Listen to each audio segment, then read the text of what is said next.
As leaders, we're so intrigued with taking care of others that often we forget about ourselves, especially our financial selves.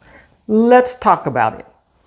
I'm Adrienne from Adrienne's Avenue, and I talk about things that are rich, relatable, and relative that will help you become the leader that others want to follow. Let's jump right in. Now, I absolutely love these financial topics. Why? Because one day you want to retire. Even as a leader, you want to retire. So how do you do that? You have to prepare. When do you start preparing? You start preparing day one on the job. Don't forget about yourself when it comes to your financial health and your financial future. A couple of tips off the bat I'd like to give you is that you can retire on your own terms. Totally up to you, but it is doable. Number two, your job is a job and not your life. The sooner you learn this, the better off you will be. You work for a living. You don't live to go to work. Now, before we get too deep into this, go ahead and hit that like button and that subscribe button so that you can be kept up to date on the latest information as it becomes available to you. Your health is your wealth, so make sure you take care of your body.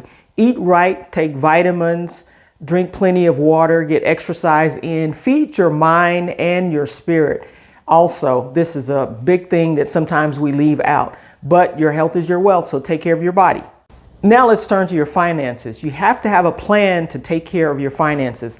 Finances don't automatically happen. They have to be intentional. So you start out with a plan on day one. How are you going to secure your finances? And I would say, see what the company has to offer as far as helping you with your finances. Do they have a credit union? Do they have some 401k, retirement plans? What do they have available to you? And make sure you learn about those and take full advantage of those on day one. Taking care of your money means saving your money as well as investing your money. And so these are two things that we want to focus on. Saving your money first is saving a certain percentage of your money out of each paycheck. It may be a dollar amount or percentage. It could be 10%, 15%, or it could be $100, $200 out of each paycheck. But that's something that you want to start doing right off the bat. The easiest way to do this is do it automatically. Let it come out of your paycheck into a bank account. You don't have to write a check for it. You don't have to draw money and deposit it somewhere. Easy, simple. You'll get used to it, and then you'll forget about it until you look at that account and see how much you've accumulated. As you get raises, as your money increases, your savings and investments should also increase. This is one point that most people miss. They want to stay at the same $100 a month into a 401k fund, but you want to go up as your raises, as your salary goes up. You want to go up in that amount also to at least match it, if not go ahead of it.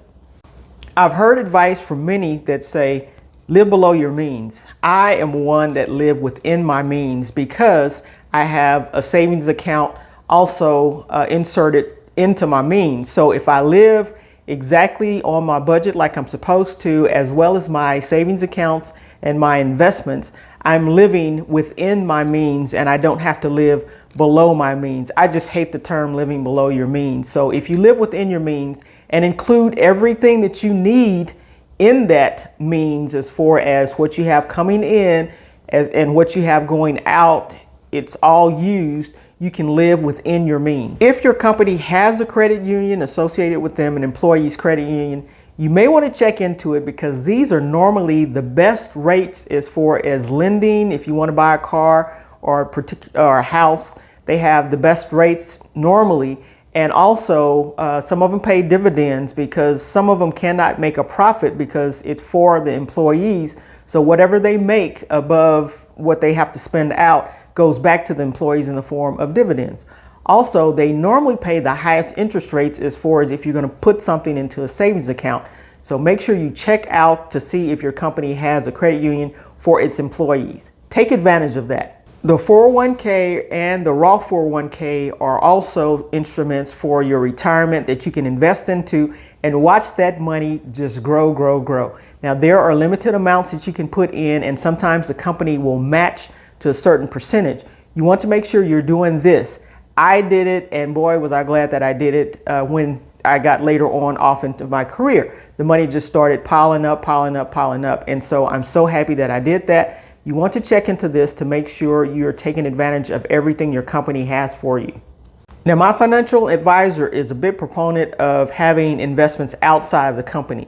So if you're interested in stocks, if you're interested in bonds, if you're interested in something outside of just your 401k, please do that. The more money that you have investing and working for you, the better off it will be. So check into those. There are various companies out there that can help you with this and invest your money for you to meet either the year that you want to retire or the sector that you want to be in, but check those out for yourself. Now, I'm a big proponent of developing skills outside of your set job skills. Do something else. Are you interested in photography? Are you interested in other things that's out there? There are plenty of folks that have side hustles, side jobs that are adding extra income every month to their household. And with this extra income, they can either pay off bills or they can invest. So it just gets you further ahead of the game. Also, if it's some type of business that you want to go into, you can start it and have your company finance your business. So your job is actually giving you money to put into your business to finance your business.